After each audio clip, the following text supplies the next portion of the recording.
أعوذ بالله من الشيطان الرجيم وإذ قال موسى لفتاه لا أبرح حتى أبلغ مجمع البحرين أو أمضي حقبا فلما بلغا مجمع بينهما نسيا حوتهما فاتخذ سبيله في البحر سربا. അള്ളാഹുവിൻ്റെ സത്യവിശ്വാസികളായ അടിമകൾ, അവൻ്റെ വിധിയും വിലക്കും നിയമനിർദ്ദേശങ്ങളും ജീവിതത്തിൻ്റെ എല്ലാ മേഖലകളിലും കഴിവിൻ്റെ പരമാവധി കാത്തു സൂക്ഷിച്ച് തഖ്വയുള്ളവരായി ജീവിക്കണേ എന്ന് സ്വന്തത്തെയും നിങ്ങളെയും വസിയത്ത് ചെയ്യുകയാണ്.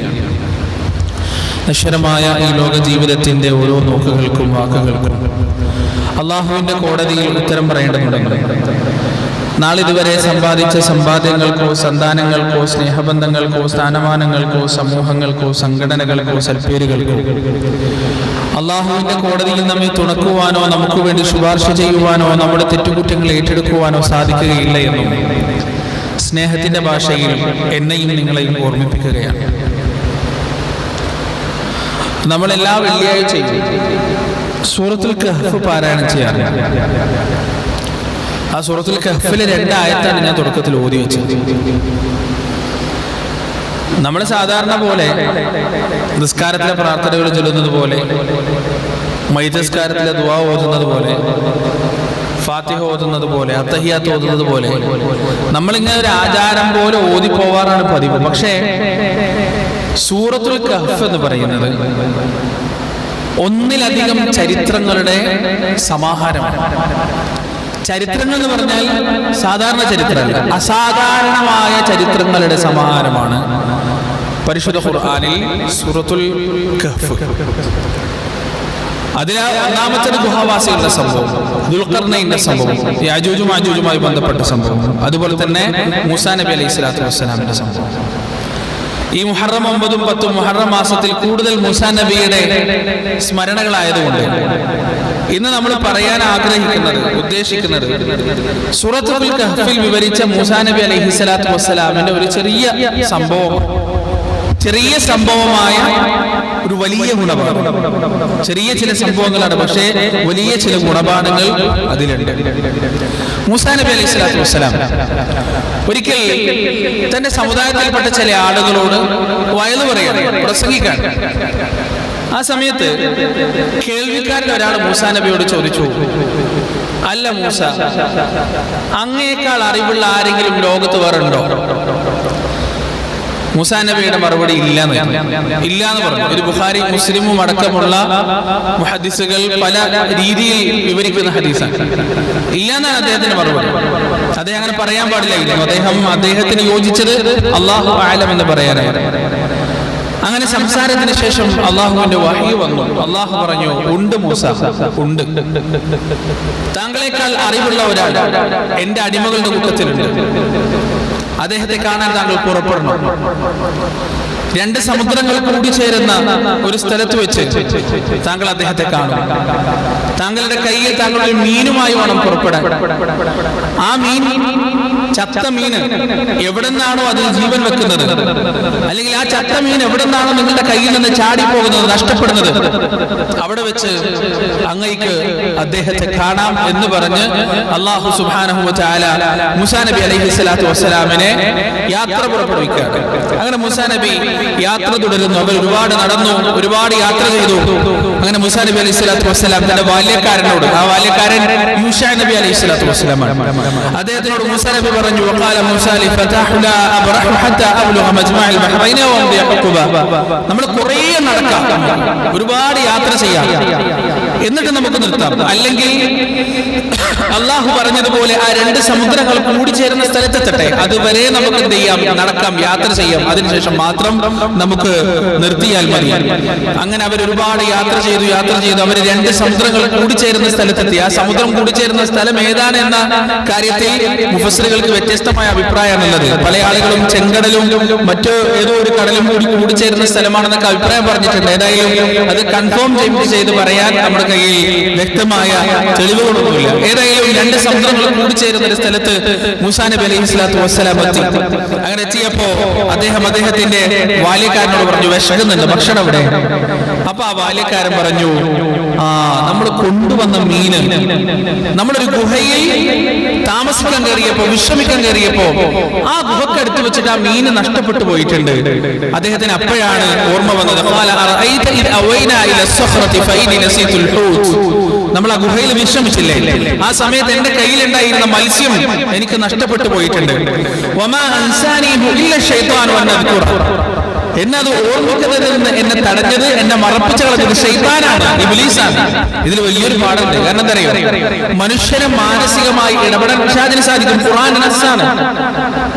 മാനസികമായി മനുഷ്യന്റെ മനസ്സുകളിൽ വിശ്വാസം ഉണ്ടാക്കാൻ, അവന് മാനസികമായി ഇടങ്ങേറുകൾ ഉണ്ടാക്കാൻ, പ്രയാസങ്ങൾ ഉണ്ടാക്കാൻ, മറവികൾ ഉണ്ടാക്കാൻ, അബോധാവസ്ഥയിലാക്കാൻ പിശാചിന, അബോധാവസ്ഥ എന്ന് പറഞ്ഞാൽ ബോധമില്ലാത്ത സ്ഥിതിയിലേക്ക്, ഓർമ്മയില്ലാത്ത സ്ഥിതിയിലേക്ക് ആക്കാൻ പിശാചിന രീതിയിൽ ഇടപെടാൻ കഴിയുമെന്നതിന് പണ്ഡിതന്മാർ തെളിവ് പറയുന്ന ഒരു ആയത്താണിത്. ആ സമയത്താണ് അദ്ദേഹത്തിന് ഓർമ്മ വന്നത്, അത് ആ ഗുഹയിൽ വെച്ച് നഷ്ടപ്പെട്ടു പോയിട്ടുണ്ട്. മൂസാ നബി അലൈഹി സ്വലാത്തു വസ്സലാം പറഞ്ഞു, അതാണ് നമുക്ക് വേണ്ടത്.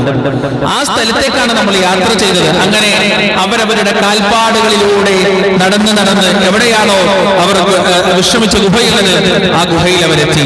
അപ്പോഴാണ്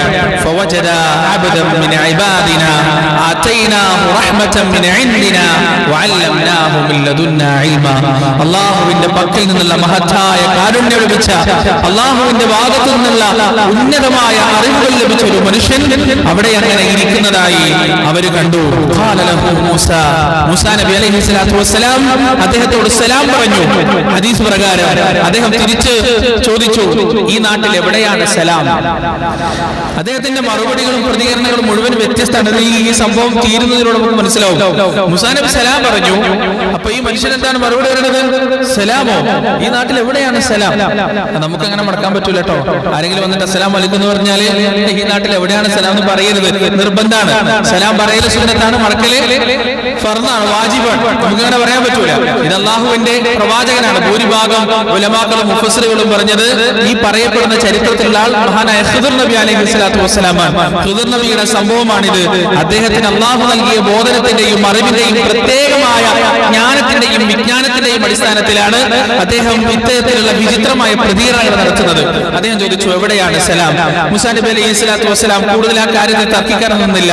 അദ്ദേഹം പറഞ്ഞു, ഹൽ അത്തബിഉക അലാ അൻ തുഅല്ലിമനി മിമ്മാ ഉല്ലിംത റുഷ്ദ, എന്നെ നിങ്ങൾ കൂടെ കൂട്ടോ, ഞാൻ നിങ്ങളുടെ കൂടെ വരട്ടെ, എനിക്ക് കുറച്ച് കാര്യങ്ങൾ പഠിക്കാനുണ്ട് നിങ്ങളിൽ നിന്ന്, അല്ലാഹു എന്നെ പറഞ്ഞയച്ചതാണ്. അപ്പോ അദ്ദേഹം മറുപടി പറഞ്ഞു, ഖിദ്ർ നബി മറുപടി പറഞ്ഞു, ഖാല ഇന്നക ലൻ തസ്തതിയ മഇ സബ്റ വകൈഫ തസ്ബിറു അലാ മാ ലം തുഹിത് ബിഹി ഖുബ്റ. നിങ്ങൾ എന്റെ കൂടെ വരുന്നതൊക്കെ ശരി, പക്ഷെ എന്റെ കൂടെ ക്ഷമയോടെ നിൽക്കാൻ നിങ്ങൾക്ക് കഴിയൂല. നിങ്ങൾക്ക് എന്റെ കൂടെ ക്ഷമയോടെ യാത്ര ചെയ്യാൻ കഴിയൂല. വകൈഫ തസ്ബിറു അലാ മാ ലം തുഹിത് ബിഹി ഖുബ്റ. എങ്ങനെയാണ് നിങ്ങൾക്ക് സൂക്ഷ്മജ്ഞാനം ലഭിച്ചിട്ടില്ലാത്ത ഒരു വിഷയത്തിൽ എന്റെ കൂടെ നിങ്ങൾ എങ്ങനെയാണ് ക്ഷമിച്ച് യാത്ര ചെയ്യുക? അതുകൊണ്ട് അത് വിട്ടേക്ക്, ആ കാര്യം നിങ്ങൾ ചിന്തിക്കേണ്ട. കാരണം നിങ്ങൾക്ക് എന്റെ കൂടെ ക്ഷമിച്ച് യാത്ര ചെയ്യാൻ കഴിയില്ല. ആ സമയത്ത് മൂസാ നബിയുടെ മറുപടി, ഖാല സതജിദുനി ഇൻഷാ അല്ലാഹു സാബിറ വലാ അഅസി ലക അംറ. ഇൻഷാ അല്ലാഹ് എന്നെ ക്ഷമാലുവായി അങ്ങ് കാണാൻ കഴിയും. അങ്ങയുടെ കൂടെ നല്ലൊരു അനുസരണയുള്ള ശിഷ്യനായി, ക്ഷമാലുവായ ഒരു മുഅ്മിനായി ഞാൻ അങ്ങയുടെ കൂടെ യാത്ര ചെയ്യുമെന്ന് മൂസാ നബി അലൈഹി സ്വലാത്തു വസ്സലാം.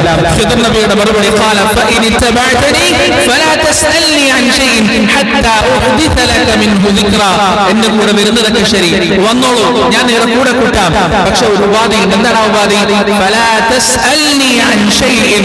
ഒരു കാര്യം എന്നോട് ചോദിച്ചു പോയി, ഒരു കാര്യവും എന്നോട് ചോദിച്ചു പോകുന്നത്, ഞാൻ എന്ത് ചെയ്താലും എന്നോട് നിങ്ങൾ ചോദിക്കരുത്.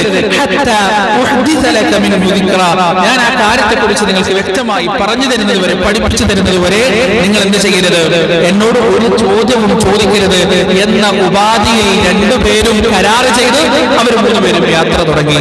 അങ്ങനെ യാത്ര തുടങ്ങി, അവരങ്ങനെ സഞ്ചരിച്ചു. അവർ മുന്നോട്ട് പോയി. അവരൊരു കപ്പലിൽ കയറി. ആ കപ്പലിൽ കപ്പലിൽ കയറിയ സമയത്ത് അവിടെ ഉണ്ടായിരുന്ന ചില സംഭവങ്ങളെ കുറിച്ച് ഹദീസ് പറയുന്നു. ആ കപ്പലിൽ അവര് ആയിരുന്നപ്പോ സമുദ്രത്തിലേക്ക് ഒരു കിളി വരികയും ആ കിളി സമുദ്രത്തിലേക്ക് കൊത്തുകയും ചെയ്തു. എന്നിട്ട് ആ കിളിയെ കാണിച്ചുകൊണ്ട് ഖിദ്ർ നബി അലൈഹി സ്വലാത്തു വസ്സലാം മൂസാ നബിയോട് പറഞ്ഞു എന്നാണ്, ഇതാ അള്ളാഹുവിന്റെ അറിവെന്ന് പറയുന്നത് ഈ മഹാസമുദ്രമാണ്. ഈ ലോകത്തിലുള്ള സകല സൃഷ്ടികളുടെയും അറിവെന്ന് പറയുന്നത് ആ കിളിയുടെ കൊക്കിൽ കുടുങ്ങിയ വെള്ളമുണ്ടല്ലോ, ആ വെള്ളം മാത്രമാണ്. അത്രമാത്രം അല്പമാത്രമാണ് ജ്ഞാനിയായ റബ്ബിന്റെ അറിവിന്റെ മുന്നിൽ മനുഷ്യരാശി നേടിയെടുത്ത അറിവിന്റെ നിസാരത എന്ന് ഖിദ്ർ നബി അലൈഹി സ്വലാത്തു വസ്സലാം പറഞ്ഞു എന്നാണ്. അങ്ങനെ അവർ സംസാരിച്ച് കുറച്ചു കഴിഞ്ഞപ്പോ അദ്ദേഹം വേറൊരു പണി ചെയ്യാൻ തുടങ്ങി. എന്താണ്? ആ കപ്പല് തകർക്കാൻ തുടങ്ങി. ആ കപ്പല് അവിടെ ഇവിടെ കേടുപാടുകൾ വരുത്താൻ തുടങ്ങി. അങ്ങനെ മൂസാ നബി അലൈഹി സ്വലാത്തു വസ്സലാം ഈ പ്രവർത്തനം കണ്ടപ്പോൾ അദ്ദേഹത്തോട് ചോദിച്ചു, നിങ്ങൾ ഈ കപ്പല് തകർക്കാണോ? നിങ്ങൾ ഈ കപ്പലിന് കേടുപാട് വരുത്താണോ? ഇതിന്റെ ആളുകൾ മുങ്ങിപ്പോലെ, ഈ കപ്പൽ യാത്ര ചെയ്യുന്ന ആളുകൾ വെള്ളത്തിലാണ്ടുപോലെ, നിങ്ങൾ എന്ത് പ്രവർത്തനാണ് ഈ ചെയ്യുന്നത്? അപ്പൊ ഖിദ്ർ നബിയുടെ മറുപടി, ഞാൻ പറഞ്ഞിട്ടില്ലേ എന്റെ കൂടെ നിങ്ങൾക്ക് ക്ഷമിച്ചു വരാൻ പറ്റൂലാണ്? ഞാൻ തുടക്കത്തിലേ പറഞ്ഞതല്ലേ എന്റെ കൂടെ നിങ്ങൾക്ക് ക്ഷമിച്ചു വരാൻ പറ്റൂലാണ്? മൂസാ നബി അലൈഹി സ്വലാത്തു വസ്സലാം മറന്നുപോയതാണ്, ക്ഷമിക്കണം, എന്നെ മറവിലാണ്, നിങ്ങൾ എന്ത് ചെയ്യരുത്, എന്നെ പറഞ്ഞയക്കരുത്, എന്നെ പിടികൂടരുത്, അതുകൊണ്ട് ഇനി എന്റെ അടുത്ത് അങ്ങനെ ഉണ്ടാവില്ല എന്ന് പറഞ്ഞു. അവർ കൊണ്ട് മുന്നോട്ട് പോയി യാത്ര ചെയ്തു. പോകുന്ന വഴിയിൽ ഒരു കുട്ടിയെ കണ്ടു, ചെറിയ കുട്ടി. ആ കുട്ടിനെ ഖിദ്ർ നബി കൊന്നു കളഞ്ഞു. മൂസാ നബി അലൈഹി സ്വലാത്തു വസ്സലാമിന് പ്രതികരിക്കാതിരിക്കാൻ പറ്റില്ല. അദ്ദേഹത്തിന്റെ പ്രകൃതം അങ്ങനെയാണ്. നബി സല്ലല്ലാഹു അലൈഹി വസല്ലമയുടെ ഹദീസിൽ നമുക്ക് കാണാം, മൂസാ നബി അലൈഹി സ്വലാത്തു വസ്സലാമും ഉമർ ഇബ്നുൽ ഖത്താബ് റളിയല്ലാഹു അൻഹു ഏകദേശം ഒരേ പ്രകൃതക്കാരാണ്. അങ്ങനെയുള്ള പ്രകൃതക്കാർ നമ്മുടെ ഇടയിലും ഒരുപാടുണ്ട്. പ്രതികരിക്കാതിരിക്കാൻ പറ്റാത്ത ആളുകൾ, എന്ത് കണ്ടാലും പ്രതികരിച്ചു പോകുന്ന, പെട്ടെന്ന് ചൂടായി പോകുന്ന, പ്രത്യേകിച്ച് മോശമായ, അധർമ്മമായ, അന്യായമായ കാര്യങ്ങളൊക്കെ കാണുമ്പോൾ അവരെ നിയന്ത്രിക്കാൻ നോക്കിയാൽ അവർക്ക് പറ്റൂല, അവർ പ്രതികരിച്ചു. അങ്ങനെയുള്ള ആളായിരുന്നു മൂസാ നബി അലൈഹി സ്വലാത്തു വസ്സലാം. ഖിദ്ർ നബി ഈ കുട്ടിയെ കൊണ്ട് കൊന്നളഞ്ഞു. മൂസാ നബി അലൈഹി സ്വലാത്തു വസ്സലാം ചോദിച്ചു,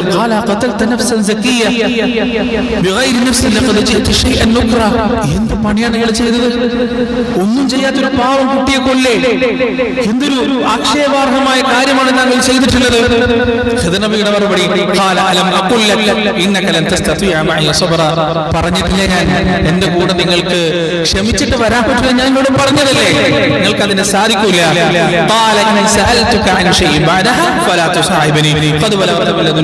ഇനി ഒരു കാര്യം കൂടി ഞാൻ ചോദിച്ചാൽ, ഇനി ഞാൻ ഒന്നും ചോദിക്കൂല. മൂസാ നബിയുടെ മറുപടിയാണ്, ഇനി ഞാൻ ഒന്നും ചോദിക്കൂല.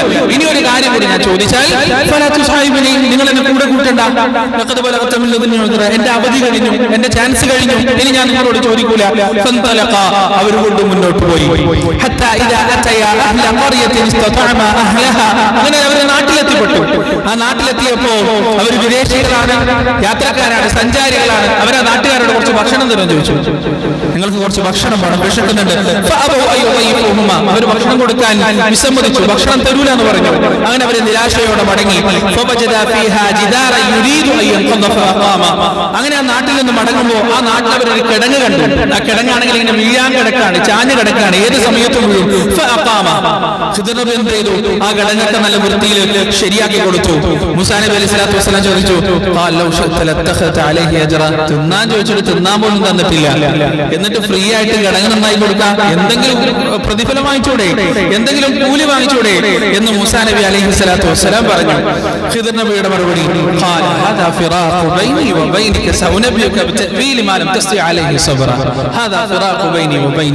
ഇത് എന്റെ നിങ്ങളുടെയും വേർപാടാണ്, ഇവിടെ കഴിഞ്ഞു, ഇനി അങ്ങോട്ട് നമ്മൾ ഒരുമിച്ച് യാത്ര ചെയ്യുന്നില്ല, കാരണം നിങ്ങളുടെ ചാൻസ് കഴിഞ്ഞു. നിങ്ങൾ എന്നോട് പറഞ്ഞതാണ്, ഇനി ഒരു ചാൻസ് കൂടി ഞാൻ ചോദിച്ചാൽ എന്നെ കൂടെ കൂട്ടണ്ടാന്ന് നിങ്ങൾ പറഞ്ഞതാണ്. നിങ്ങളുടെ ചാൻസ് മുഴുവനും കഴിഞ്ഞു, അതുകൊണ്ട് എന്റെ നിങ്ങളുടെയും വേർപാടാണ്, വേർപിരിയലാണ്. വെറുതെ പോകണ്ട, ഞാൻ ഈ ചെയ്ത കാര്യങ്ങളുടെ എല്ലാം വിശദീകരണം, ഞാൻ എന്തിനാണ് കപ്പൽ തകർത്തത്, ഞാൻ എന്തിനാണ് കുട്ടിയെ കൊന്നത്, ഞാൻ എന്തിനാണ് നമുക്ക് ഭക്ഷണം തരാത്ത ആ നാട്ടുകാർക്ക് ഘടകം നന്നാക്കി കൊടുത്തത്, ഇതെല്ലാം ഞാൻ നിങ്ങൾക്ക് വ്യക്തമായി പറഞ്ഞു തരും. എന്തിന് ഏത് വിഷയത്തിലാണ് നിങ്ങൾക്ക് ക്ഷമിക്കാൻ കഴിയാതിരുന്നത്, ആ വിഷയങ്ങളൊക്കെ ഞങ്ങൾക്ക് എന്ത് ചെയ്യും, വിശദീകരിച്ചു തരും. അതിനുശേഷം താങ്കൾ പോയാൽ മതി എന്ന് ഖിദർ നബി പറയുകയും അദ്ദേഹം ആ കാര്യത്തിന്റെ ഓരോ സംഗതിയായി വിവരിക്കാൻ തുടങ്ങുകയും ചെയ്തു. എന്തൊക്കെയാണ് കാര്യങ്ങൾ? അപ്പോ നമ്മുടെ കപ്പല് ആദ്യം വരട്ടെ.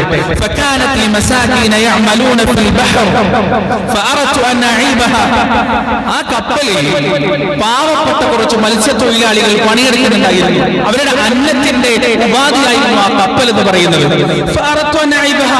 അതുകൊണ്ട് ഞാൻ ആ കപ്പൽ തകർക്കാൻ ശ്രമിച്ചു.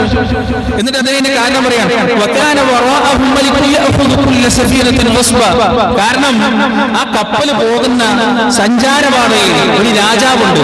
കേടുപാടുകളൊന്നുമില്ലാത്ത കപ്പൽ മുഴുവനും കൊള്ളയടിക്കുകയും ആ കപ്പലിലുള്ള ആളുകളെ വെറും കൈകളാക്കി വിടുകയും ചെയ്യുന്ന ഒരു രാജാവുണ്ട്.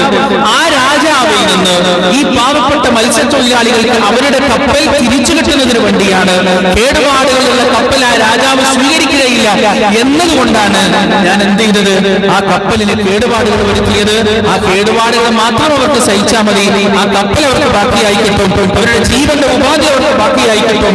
അതുകൊണ്ടാണ് ഞാൻ അങ്ങനെ ചെയ്തത്. അപ്പൊ ആ കുട്ടിയുടെ കാര്യം കൂടി കേട്ടോളൂ. അദ്ദേഹം പറയാണ്, അത് ആ കുട്ടിയുടെ മാതാപിതാക്കൾ രണ്ട് വിശ്വാസികളായിരുന്നു. ആ കുട്ടിയുടെ പ്രകൃതം എന്ന് പറയുന്നത് ഫാസിഖിന്റെ, അതുപോലെ തന്നെ തുഗ്യാനിന്റെ, അതിരികവിച്ചലിന്റെ, തെമ്മാടിയുടെ പ്രകൃതമാണ്. ആ കുട്ടി വളർന്നു വലുതായാൽ ആ മാതാപിതാക്കളെ ബുദ്ധിമുട്ടിക്കാനുള്ള സാധ്യതയുണ്ട്, ആ മാതാപിതാക്കളെ പ്രയാസപ്പെടുത്താനുള്ള സാധ്യതയുണ്ട്, നാട്ടിൽ കുലുമാലും കച്ചറയും മടങ്ങേറുകളും ഉണ്ടാക്കാനുള്ള സാധ്യതയുണ്ട്. അതുകൊണ്ടാണ് ആ കുട്ടിയെ നമ്മൾ എന്ത് ചെയ്തത്, കൊന്നുകളഞ്ഞത് എന്ന് ഖിദർ നബി അലൈഹി സ്വലാത്തു വസ്സലാം പറഞ്ഞു. ആ മാതാപിതാക്കൾക്ക് അവരോട് കൂടുതൽ കരുണയും കൂടുതൽ തഖ്വയും അല്ലാഹുവിന്റെ കൂടുതൽ റഹ്മത്തും കാരണമാകുന്ന കുട്ടികളെ കൊടുക്കാൻ വേണ്ടി, പകരം കൊടുക്കാൻ വേണ്ടി നമ്മൾ ആഗ്രഹിക്കുകയും ചെയ്തു. ഈ വിഷയം നമുക്ക് അവസാനം ഒന്നുകൂടെ വിശദീകരിക്കാം. പിന്നെ ആ ഗടങ്ങിന്റെ കാര്യം, തിന്നാൻ തരാത്ത ആളുകൾക്ക് ഗടങ്ങ് നന്നാക്കി കൊടുക്കില്ലേ, ആ ഗടങ്ങിന്റെ കാര്യം കൂടി കേട്ടോളൂ. രണ്ട് അനാഥന്മാരായ ബാലന്മാർ ആ പട്ടണത്തിൽ താമസിക്കുന്നുണ്ടായിരുന്നു. നമ്മൾ ചാഞ്ഞു കിടന്നിരുന്ന ആ ഗടങ്ങില്ലേ, ആ ഗടങ്ങിന്റെ അടിയിൽ അവർക്ക് വേണ്ടിയിട്ടുള്ള വലിയൊരു നിധിയുടെ ശേഖരമുണ്ടായിരുന്നു. ആ ശേഖരം ആ ഗടങ്ങിന്റെ അടിയിലുള്ളത്. ആ ഗടങ്ങ് തകർന്നു വീണ് കഴിഞ്ഞാൽ ആ നിധിയുടെ ശേഖരം പുറത്തേക്ക് വരും. അങ്ങനെ ആ നിധിയുടെ ശേഖരം ആ കുട്ടികൾക്കുള്ളതാണ്. ആ നിധിയുടെ ശേഖരം ആ നാട്ടുകാരെ മുഴുവനും വീതിച്ചെടുത്ത് കളയും. അവരുടെ മാതാപിതാക്കൾ സ്വാലിഹീങ്ങളായിരുന്നു, സദ്വൃത്തരായിരുന്നു. അതുകൊണ്ട് ആ മാതാപിതാക്കളുടെ മക്കൾക്ക് ലഭിക്കേണ്ട ആ ഒരു അവകാശം, ആ ഒരു നിധി, ആ ഒരു ഫെൻസ് നാട്ടുകാർ വീതിച്ചെടുക്കരുത് എന്ന ആഗ്രഹം കൊണ്ടാണ് നമ്മൾ എന്ത് ചെയ്തത്, ആ പൊളിഞ്ഞടിയാൻ പോയ കിടങ്ങ് നന്നാക്കി വെച്ചത് എന്ന് ഖിദർ നബി അലൈഹി സ്വലാത്തു വസ്സലാം. എന്നിട്ട് അദ്ദേഹം ഒരു കാര്യം കൂടി പറഞ്ഞിട്ടോ, ആ കാര്യം കൂടി നമ്മൾ ശരിക്കും മനസ്സിലാക്കുന്നത്, ഇതൊന്നും ഞാൻ എന്തല്ല വെറുതെ ചെയ്തതല്ല, എന്റെ ഇഷ്ടപ്രകാരം ചെയ്തതല്ല, എന്റെ ആഗ്രഹപ്രകാരം ചെയ്തതല്ല, എല്ലാം അള്ളാഹുവിന്റെ വിധിപ്രകാരം, അള്ളാഹുവിന്റെ നിർദ്ദേശപ്രകാരം, പടച്ചോന്റെ ഓർഡർ പ്രകാരം മാത്രമാണ് ഞാൻ ചെയ്തത്. ഇതൊന്നും എന്റെ ഇഷ്ടപ്രകാരം ചെയ്തതല്ല. ഇതായിരുന്നു അങ്ങേക്ക് ക്ഷമിക്കാൻ പറ്റാതിരുന്ന കാര്യങ്ങളുടെ കാരണങ്ങൾ എന്ന് ഖിദർ നബി അലൈഹി സ്വലാത്തു വസ്സലാം പറഞ്ഞു കൊടുത്തു. ചരിത്രത്തിൽ നിന്ന് പാഠം ഉൾക്കൊള്ളുവാനും ജീവിതത്തിൽ സ്വീകരിക്കുവാനും അല്ലാഹു സുബ്ഹാനഹു വ തആല നമുക്ക് ഇവർക്കും തൗഫീഖ് നൽകുമാറാകട്ടെ. വനസ്തഗ്ഫിറുല്ലാഹ ലി വലക്കും വഅൻ ജമീഇൽ മുസ്ലിമീന അജ്മഈൻ വനസ്തഗ്ഫിറുഹു ഇന്നഹു ഹുവൽ ഗഫൂറുർ റഹീം.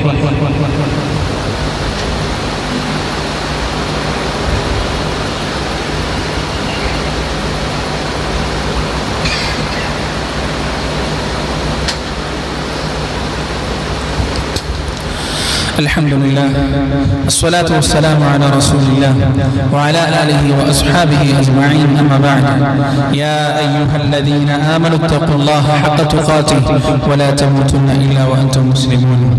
ഒരിക്കൽ കൂടി അല്ലാഹുവിനെ സൂക്ഷിച്ച് ജീവിക്കണമെന്ന് സ്വന്തത്തെയും നിങ്ങളെയും ഉണർത്തുകയാണ്, സ്വന്തത്തോടും നിങ്ങളോടും വസിയത്ത് ചെയ്യുകയാണ്. പ്രിയപ്പെട്ടവരെ, നമ്മൾ ഈ പറഞ്ഞ 3 സംഭവങ്ങളിൽ ഒന്നാമത്തെ സംഭവവും മൂന്നാമത്തെ സംഭവവും നമുക്ക് എല്ലാവർക്കും ഏകദേശം ഉൾക്കൊള്ളാൻ കഴിയുന്ന കപ്പൽ തകർത്ത സംഭവവും അതുപോലെ തന്നെ ഈ മതില് ശരിയാക്കിയ സംഭവമൊക്കെ നമുക്ക് ഉൾക്കൊള്ളാൻ കഴിയുന്ന സംഭവമാണ്. പക്ഷെ പല ആളുകൾക്കും ഒരു കൺഫ്യൂഷൻ വരുന്ന ഒരു ഏരിയയാണ്. ഒരു എന്താണ് അങ്ങനെയൊക്കെ ചെയ്യൂ, അതെന്താണ് അതിന്റെ അങ്ങനെ ഒരു സംഭവമാണ് ആ കുട്ടിയെ കൊന്ന സംഭവം. അത് മുഫസ്സിറുകൾ വളരെ കൃത്യമായി വിവരിക്കുന്നുണ്ട്. അള്ളാഹുവിന്റെ ഒരു സുന്നത്താണ്, അള്ളാഹുവിന്റെ ഒരു സുന്നത്താണ്. എന്ത് അതുപോലെ തന്നെ മനുഷ്യൻ അംഗീകരിക്കുന്ന ഒരു കാര്യം കൂടിയാണ്. എന്ത് വലിയ അപകടങ്ങളെ ഒഴിവാക്കാൻ വേണ്ടി ചെറിയ അപകടങ്ങളിൽ ഒതുക്കുക. ഇപ്പൊ നമ്മുടെ ജീവിതത്തിൽ നമ്മൾ ദുആ കൂടുതൽ ചെയ്യുമ്പോൾ 3 രീതിയിലാണ് അതിന് അള്ളാഹു നമുക്ക് മറുപടി നൽകുന്നത്. ഒന്നാമത്തത് എന്താണ്? ആ ചോദിച്ച കാര്യം നമുക്ക് നൽകും. രണ്ടാമത്തത് ആ പരലോകത്തേക്ക് അള്ളാഹു നമുക്ക് മാറ്റിവെക്കും. മൂന്നാമത്തത് എന്താണ്? നമുക്ക് വരാനുള്ള വലിയൊരു അപകടത്തെ അള്ളാഹു സുബ്ഹാനഹു വ തആല തട്ടിമാറ്റിക്കളയും. നമ്മുടെ ജീവിതത്തിൽ വരുന്ന ചെറിയ തട്ടലുകളും പൊട്ടലുകളും വീഴലുകളും ചെറിയ പ്രയാസങ്ങളുമെല്ലാം ഒരു പക്ഷേ വലിയ പ്രയാസങ്ങൾക്ക് പകരമായി നമ്മുടെ ദുആ കാരണവും നമ്മുടെ ഇബാദത്തുകളും അദ്കാറുകളും കാരണം അള്ളാഹു നമുക്ക് നൽകുന്നതായിരിക്കും. ഈ കുട്ടിയുടെ വിഷയത്തിൽ ഈ തത്വമാണ് നമ്മൾ മുന്നോട്ട് വെക്കേണ്ടത്. ഏത്? ആ കുട്ടി വളർന്നു വലുതായാൽ ഒരുപാട് ഫിത്നകളും ഫസാദുകളും ഉണ്ടാവും. മാത്രമല്ല ആ കുട്ടി തന്നെ ഒരു നരകാവകാശിയായി മാറും. അപ്പൊ ആ കുട്ടിയെ സൃഷ്ടിച്ചത് അള്ളാഹു അല്ലേ? അതെ, അള്ളാഹു ആണ്. അപ്പൊ ആ കുട്ടിയെ നന്നാക്കാൻ അള്ളാഹുവിന് കഴിയും. ഇങ്ങനെയുള്ള വിഷയങ്ങൾ വരുമ്പോ അതിന്റെ മറുപടി എന്താണ്? ആ പ്രവർത്തനത്തിന്റെ എന്തിനുള്ള മീനിങ് പഠിച്ചോനെ അറിയുള്ളൂ. അപ്പൊ ഇങ്ങനെ പറയാലോ, ഈ ലോകം എന്തിനാണ് സൃഷ്ടിച്ചത്, ഈ പ്രപഞ്ചം എന്തിനാണ് സൃഷ്ടിച്ചത്, പടച്ചോനെ അറിയുള്ളൂ. നമുക്കറിയില്ല. എന്തിനാണ് ഇത്രയധികം നക്ഷത്രങ്ങൾ, എന്തിനാണ് ഇത്രയും അധികം ഗ്രഹങ്ങൾ, നമുക്കറിയില്ല അള്ളാഹുവിന്റെ ഉദ്ദേശം. അള്ളാഹുവിന്റെ ഉദ്ദേശം നമുക്ക് അറിയണമെന്നുണ്ടെങ്കിൽ അള്ളാഹുവിനെ അറിയണം. അള്ളാഹു പടച്ചോൻ ചിന്തിക്കുന്നത്ര ചിന്തിക്കാൻ നമുക്ക് പറ്റുമോ? അള്ളാഹുവിന്റെ ചിന്തയെ കുറിച്ചോ അള്ളാഹുവിന്റെ നടപടികളെ കുറിച്ചോ ചിന്തിക്കുവാനോ ആലോചിക്കുവാനോ ഗവേഷണം നടത്തുവാനോ ഉള്ള ഒരു പ്രാപ്തിയും ഒരിക്കലും നമുക്കില്ല. അതുകൊണ്ട് ഈ പ്രപഞ്ചത്തിന്റെ സൃഷ്ടിപ്പിന്റെ ഉദ്ദേശം എന്താണ്? ചില ആളുകൾ ചോദിക്കും, നമ്മൾ സുജൂദ് ചെയ്തിട്ട് അള്ളാഹ് എന്താ കിട്ടുക, നമ്മൾ റുക്കൂ ചെയ്തിട്ട്. നമ്മൾ മനസ്സിലാക്കേണ്ടത് അല്ലാഹു സുബ്ഹാനഹു വ തആലയെ ഈ ലോകത്തുള്ള എല്ലാവരും ഒരുമിച്ച് ഇബാദത്ത് ചെയ്താലും ഒരുമിച്ച് അള്ളാഹുവിനെ അനുസരിച്ചാലും അള്ളാഹുവിന്റെ മുലൂഖിയത്തിൽ ഒരു മുടിനാരിയെ പോലും വികസിക്കൂല. ഈ ലോകത്തുള്ള സകല ആളുകളും ഫാസിഖുകളും കാഫിറുകളും മുശ്രിക്കുകളുമായി എല്ലാവരും അള്ളാഹുവിനെ ധിക്കരിക്കുന്ന അവസ്ഥയിലേക്ക് എത്തിക്കഴിഞ്ഞാലും അള്ളാഹുവിന്റെ അധികാരത്തിൽ നിന്ന് ഒരു മുടിനാരിയ പോലും കുറയുകയില്ല. അത് നമ്മൾ മനസ്സിലാക്കേണ്ടതുണ്ട്. പിന്നെ എന്തിനാണ് അള്ളാഹു നമ്മളോട് ഇബാദത്ത് ചെയ്യാൻ പറഞ്ഞത്? അതിന്റെ കാരണം അള്ളാഹുവിന് മാത്രമേ അറിയുള്ളൂ. എന്തിനാണ് സുനാമി ഉണ്ടാകുന്നത്? അള്ളാഹുവിന് മാത്രമേ അതിന്റെ കാരണം അറിയുള്ളൂ. എന്തിനാണ് ഭൂകമ്പങ്ങൾ ഉണ്ടാകുന്നത്? എന്തിനാണ് ചെറിയ മക്കൾക്ക് ക്യാൻസർ വരുന്നത്? എന്തിനാണ് വലിയ വലിയ ദുരന്തങ്ങൾ ഉണ്ടാകുന്നത്? എന്തിനാണ് ചെറിയ 2-3 വയസ്സുള്ള മക്കളെ തിരിച്ചു വിളിച്ചിട്ട് മാതാപിതാക്കളുടെ ഹൃദയം തകരുന്നത്? ഇതിന്റെ എല്ലാം മറുപടി പ്രിയപ്പെട്ടവരെ അള്ളാഹുവിന് മാത്രമേ അറിയുള്ളൂ. കാരണം നമുക്ക് ആ ഡയമെൻഷനിൽ ചിന്തിക്കാൻ ഒരിക്കലും കഴിയില്ല. നമുക്ക് ഒരു വർഷത്തോടെ ബൈക്ക് എടുത്തിട്ട് പുറത്തിറങ്ങുന്ന ഒരാൾ മഴ കണ്ടാൽ അയാൾ എന്താ പറയാ? പടച്ചോനെ, അള്ളാഹുവേ, മഴ ഒന്നും നിന്നിരുന്നില്ല, എനിക്കൊന്ന് പോവായിരുന്നു. അതേസമയം മഴയ്ക്ക് വേണ്ടി കണ്ണിൽ എണ്ണ വെച്ച് കാത്തിരിക്കുന്ന കർഷകനുണ്ടാവും. അള്ളാഹുവിനെ സംബന്ധിച്ചിടത്തോളം ഈ ബൈക്കുകാരനും സുരക്ഷിതനാവണം, ആ കർഷകനും സുരക്ഷിതനാവണം. നമ്മൾ സാധാരണ പറയാറുണ്ട്, ഒരു മാനിന്റെ പിറകെ ഒരു പുലി ഇങ്ങനെ ഓടുമ്പോ മാൻ എന്താണ് പറയാ? പടച്ചോനെ എന്നെ രക്ഷിക്കണേ. പുലി എന്താണ് പറയാ? പടച്ചോനെ എന്റെ വിശപ്പകറ്റണേ, ഞാൻ ചത്തുപോകുന്നു. ഇതിന്റെ രണ്ടിന്റെയും പ്രാർത്ഥന, ഇതിന്റെ രണ്ടിന്റെയും ആവശ്യങ്ങൾ അള്ളാഹു അറിയേണ്ടതുണ്ട്. അവിടെ പടച്ചവൻ എങ്ങനെയാണ് ഇടപെടുക? അവിടെ പടച്ചവൻ മൂന്നാമതായി ഇടപെടുന്നത് പുലിയുടെയും മാനിന്റെയും എക്കോ അടിസ്ഥാനത്തിലുള്ള സന്തുലിതാവസ്ഥക്കനുസരിച്ചായിരിക്കും. അത് പടച്ചവനാണ് അറിയാം. അവിടെ പുലിയാണോ ചാകേണ്ടത്, മാനാണോ ചാകേണ്ടത് എന്ന് കൃത്യമായി അറിയുന്നവൻ അല്ലാഹുവാൻ. ഈ പ്രപഞ്ചത്തിന്റെ സന്തുലിതാവസ്ഥ നിലനിൽക്കുന്നതിന് വേണ്ടി ആർക്കാണ് ഭക്ഷണം കിട്ടേണ്ടത്, ആരാണ് രക്ഷപ്പെടേണ്ടത് തീരുമാനിക്കുന്നത് അല്ലാഹുവാൻ. ഇങ്ങനെയുള്ള കാര്യങ്ങൾ, ഒരു കാര്യങ്ങൾ നമ്മൾ പൂർണ്ണമായി ജഡ്ജ് ചെയ്യണമെങ്കിൽ, ഒരു കാര്യം നമുക്ക് പൂർണ്ണമായി ജഡ്ജ് ചെയ്യണമെങ്കിൽ ആ കാര്യത്തെ കുറിച്ചുള്ള പൂർണ്ണമായ അറിവ്, പരിപൂർണമായ അറിവ് നമുക്ക് ഉണ്ടാകേണ്ടതുണ്ട്. ഈ ഭൂമിയെ സൃഷ്ടിച്ചത് എന്തിനാണ് എന്ന് പൂർണ്ണമായി നമുക്ക് പറയാൻ കഴിയണമെങ്കിൽ ആ ഭൂമിയെ കുറിച്ചുള്ള പൂർണ്ണമായ അറിവ് നമുക്ക് വേണം. എല്ലാ കാര്യങ്ങളും നമുക്കറിയണം. ഒരിക്കലും അത് നമുക്ക് സാധ്യമല്ല. ഭൂമിയെ കുറിച്ചായാലും സമുദ്രത്തെ കുറിച്ചായാലും ആകാശത്തെ കുറിച്ചായാലും സൂര്യനെ കുറിച്ചായാലും ചന്ദ്രനെ കുറിച്ചായാലും നക്ഷത്രങ്ങളെ കുറിച്ചായാലും പ്രപഞ്ചങ്ങളെ കുറിച്ചായാലും വളരെ കുറച്ച് അറിവ് മാത്രമേ അള്ളാഹു നമുക്ക് നൽകിയിട്ടുള്ളൂ, വളരെ കുറച്ച് ഇൽമ് മാത്രമേ അള്ളാഹു നമുക്ക് നൽകിയിട്ടുള്ളൂ. ആ ഇൽമ് ഉപയോഗിച്ചുകൊണ്ട് ഒരിക്കലും അള്ളാഹുവിന്റെ നടപടിക്രമങ്ങളെ പൂർണ്ണമായി വിശദീകരിക്കുവാനോ അള്ളാഹുവിന്റെ നടപടിക്രമങ്ങളെ വിമർശിക്കുവാനോ നമുക്കൊരിക്കലും സാധ്യമല്ല എന്ന് നാം മനസ്സിലാക്കുക. നമ്മുടെ കണ്ണുകൾക്ക് റബ്ബ് പരിമിതി തന്നതുപോലെ, നമ്മുടെ കാതുകൾക്ക് റബ്ബ് പരിമിതി തന്നതുപോലെ, നമ്മുടെ ശബ്ദത്തിന്റെ ഫ്രീക്വൻസിക്ക് അള്ളാഹു പരിമിതി തന്നതുപോലെ, നമ്മുടെ ചിന്തകൾക്ക് അള്ളാഹു പരിമിതി നൽകിയിട്ടുണ്ട്, നമ്മുടെ ആലോചനകൾക്ക് അള്ളാഹു പരിമിതി നൽകിയിട്ടുണ്ട്. എല്ലാം ആലോചിക്കാനും ചിന്തിക്കാനും എല്ലാറ്റിനും മറുപടി നൽകാനും നമുക്ക് കഴിയില്ല. അള്ളാഹു സുബ്ഹാനഹു വ തആല ഇത്തരം ചരിത്രങ്ങളിൽ നിന്ന് പാഠം ഉൾക്കൊള്ളാൻ നമുക്ക് ഏവർക്കും തൗഫീഖ് നൽകുമാറാകട്ടെ. അതുപോലെ തന്നെ പ്രിയപ്പെട്ടവർ, വേറൊരു കാര്യം മനസ്സിലാക്കേണ്ടത്, ഖിദർ നബി എന്ന് പറയുന്നത് ഈ ഒരുപാട് അനാചാരങ്ങൾക്കും ഒരുപാട് അന്ധവിശ്വാസങ്ങൾക്കും കാരണമാകുന്ന ഒരു പ്രവാചകനാണ്. പ്രവാചകനല്ല, ഒരുപാട് ആളുകൾ ആ രീതിയിൽ വിശദീകരിക്കുന്ന ഒരാളാണ് ഖിദർ നബി അലൈഹി സ്വലാത്തു വസ്സലാം. ഖിദർ നബി മരിച്ചിട്ടില്ല, അദ്ദേഹം വരും, അദ്ദേഹം വീട്ടിലൂടെ സഞ്ചരിക്കും, നടന്നു പോകുന്ന സമയത്ത് ആരെങ്കിലും മുന്നിലുണ്ടെങ്കിൽ അടിച്ചു കൊന്നളിയും എന്നൊക്കെ പറയുന്ന ഒരുപാട് കെട്ടുകഥകളും ഇല്ലാക്കഥകളും ഉണ്ട്. പ്രിയപ്പെട്ടവരെ, ഖിദർ നബി അലൈഹി സ്വലാത്തു വസ്സലാം മരിച്ചിട്ടുണ്ട് എന്നാണ് അഹ്ലുസുന്ന വൽ ജമാഅയുടെ പണ്ഡിതന്മാർ പ്രമാണങ്ങൾ ഉദ്ധരിച്ചുകൊണ്ട് വിവരിക്കുന്നത്. ഖിദർ നബി അലൈഹി സ്വലാത്തു വസ്സലാം ജീവിച്ചിരിപ്പില്ല. ഇന്ന് ജീവിച്ചിരിക്കാൻ സാധ്യതയുള്ള ഏതെങ്കിലും ഒരു പ്രവാചകൻ ഉണ്ടെങ്കിൽ അത് മഹാനായ ഈസാ നബി അലൈഹി സ്വലാത്തു വസ്സലാം മാത്രമാണ്. ഈസാ നബി അലൈഹി സ്വലാത്തു വസ്സലാം മാത്രമാണ്. അത് പിന്നെ നമ്മുടെ ഇസ്രാ മിഅ്റാജ് യാത്രയെ കുറിച്ച് വിവരിക്കുമ്പോൾ റസൂലുള്ളാഹി സ്വല്ലല്ലാഹു അലൈഹി വസല്ലം ആ ഹദീസിൽ ഈസാ നബിയെ പ്രത്യേകം എടുത്തു പറയുന്നുണ്ട്. മറ്റെല്ലാ പ്രവാചകന്മാരും ഉണ്ടായിരുന്നു, ഖിദർ നബി ജീവിച്ചിട്ടുണ്ടായിരുന്നു, അദ്ദേഹം പ്രത്യേകം വന്നതായിട്ടൊന്നും ആരും പറയുന്നില്ല. നബി സല്ലല്ലാഹു അലൈഹി വസല്ലം പറയുന്നില്ല അദ്ദേഹം മരണപ്പെട്ടിട്ടുണ്ട്, അദ്ദേഹം മരിച്ചു പോയിട്ടുണ്ട്. അദ്ദേഹം ഇങ്ങനെ ഭൂമിയിലൂടെ കാടുകളിലൂടെയും മലകളിലൂടെയും ഇങ്ങനെ സഞ്ചരിച്ച് നടക്കുന്നൊന്നുമില്ല. അതൊക്കെ അന്ധവിശ്വാസമാണ്. അതുമായി ബന്ധപ്പെട്ട് കുറെ ആളുകൾ ഇങ്ങനെ വീടിന്റെ വാതിലൊക്കെ ഇങ്ങനെ പിന്നെ അന്യമതസ്ഥര് പോക്കുവരവ് പറയുന്നത് പോലെ പോക്കുവരവ് പറയുന്ന ശരിക്കും ഖിദർ നബിയുടെ സഞ്ചാരപാത എന്നൊക്കെ പറയുന്ന ആളുകളുണ്ട്. അതിനൊക്കെ പറയുന്ന കേട്ടിട്ടുണ്ട്. അല്ലാഹു അലം. ഏതായാലും അദ്ദേഹത്തിന്റെ പേരിലുള്ള അന്ധവിശ്വാസങ്ങൾ മനസ്സിലാക്കുക. അദ്ദേഹം ആരാണ്? അള്ളാഹുവിന്റെ അടിമകളിൽ ഒരു അടിമയാണ്. അദ്ദേഹം ജീവിച്ചിരുന്ന കാലത്ത് അള്ളാഹു അദ്ദേഹത്തിന് ഒരുപാട് അറിവുകൾ നൽകിയിട്ടുണ്ട്, ജ്ഞാനം നൽകിയിട്ടുണ്ട്. അദ്ദേഹം മരിച്ചതോടുകൂടി അദ്ദേഹത്തിന്റെ ഇൽമും ജ്ഞാനവും ക്ഷമിച്ചു, അതെല്ലാം അവസാനിച്ചു. അദ്ദേഹത്തിന് ജ്ഞാനവും അറിവും നൽകിയ അള്ളാഹുവിന്റെ അറിവും ജ്ഞാനവും ഇന്നും നിലനിൽക്കുന്നുണ്ട്. ആ റബ്ബിനെ മാത്രം പഠിച്ചാൽ മതി, ആ റബ്ബിൽ മാത്രം പ്രതീക്ഷ അർപ്പിച്ചാൽ മതി. അള്ളാഹു സുബ്ഹാനഹു വ തആല പ്രവാചകന്മാരുടെ ചരിത്രത്തിൽ നിന്ന് യഥാർത്ഥമായ പാഠം ഉൾക്കൊണ്ടുകൊണ്ട് അന്ധവിശ്വാസത്തിന്റെയും അനാചാരത്തിന്റെയും എതിരെ ജീവിതത്തിൽ നവോത്ഥാനത്തിന്റെ പ്രതീകങ്ങളായി ജീവിക്കാൻ നമുക്ക് ഏവർക്കും തൗഫീഖ് നൽകുമാറാകട്ടെ. നാഥാ, നിന്റെ പ്രവാചകന്മാരുടെ കാലടികളെ പിന്തുടർന്നുകൊണ്ട് സ്വർഗ്ഗത്തിലെത്തുന്ന ഭാഗ്യവാന്മാരുടെ കൂട്ടത്തിൽ ഞങ്ങളെ ഏവരെയും നീ ഉൾപ്പെടുത്തണേ റബ്ബേ. ഞങ്ങൾ ഇന്ന് വന്നുപോയ ചെറുതുപോലുമായ തെറ്റുകുറ്റങ്ങൾ നീ ഞങ്ങൾക്ക് പുറത്തു മാപ്പാക്കി തരണേ അല്ലാഹ്. ഞങ്ങളുടെ ജീവിതത്തിന്റെ രഹസ്യത്തിലും പരസ്യത്തിലും ഒരുപോലെ നിന്നെ കാത്തു സൂക്ഷിക്കാൻ റബ്ബേ, നിന്റെ വിധിയും വിലക്കും നിയമനിർദ്ദേശങ്ങളും ലംഘനങ്ങളും പാലിക്കാൻ ഞങ്ങൾക്ക് നീ തൗഫീഖ് നൽകണേ അല്ലാഹ്. ഞങ്ങളുടെ കണ്ണുകളെയും കാതുകളെയും കരങ്ങളെയും കാലുകളെയും റബ്ബേ ഹറാമിൽ നിന്ന് സംരക്ഷിക്കണം റബ്ബേ. ഞങ്ങളെ ബാധിച്ച ഈ മഹാമാരിയിൽ നിന്ന് എത്രയും വേഗം ഞങ്ങൾക്ക് നീ മോചനം നൽകണേ നാഥാ. അല്ലാഹുവേ, പഴയ അവസ്ഥയിലേക്ക്, നല്ലൊരവസ്ഥയിലേക്ക്, സുരക്ഷിതമായ അവസ്ഥയിലേക്ക് ജനജീവിതത്തെ നീ സാധാരണഗതിയിലാക്കണേ നാഥാ. അല്ലാഹുമ്മ ഇന്നാ നഊദു ബിക മിനൽ ബറസി വൽ ജുനൂനി വൽ ജുദാം വമിൻ സയ്യിൽ അസ്ഖാം. അല്ലാഹുമ്മ അജുർനാ ഫീ മുസീബത്തിനാ വഖ്ലുഫ് ലനാ ഖൈറൻ മിൻഹാ. അല്ലാഹുമ്മ احفظ المسلمين والمسلمات والمؤمنين والمؤمنات من هذا المرض يا ارحم الراحمين. اللهم اغفر للمؤمنين والمؤمنات والمسلمين والمسلمات الاحياء منهم والاموات انك مجيب دعوات يا قاضي الحاجات. ربنا ظلمنا انفسنا وان لم تغفر لنا وترحمنا لنكونن من الخاسرين. ربنا آتنا في الدنيا حسنة وفي الآخرة حسنة وقنا عذاب النار. ربنا تقبل منا إنك أنت السميع العليم وتب علينا إنك أنت التواب الرحيم.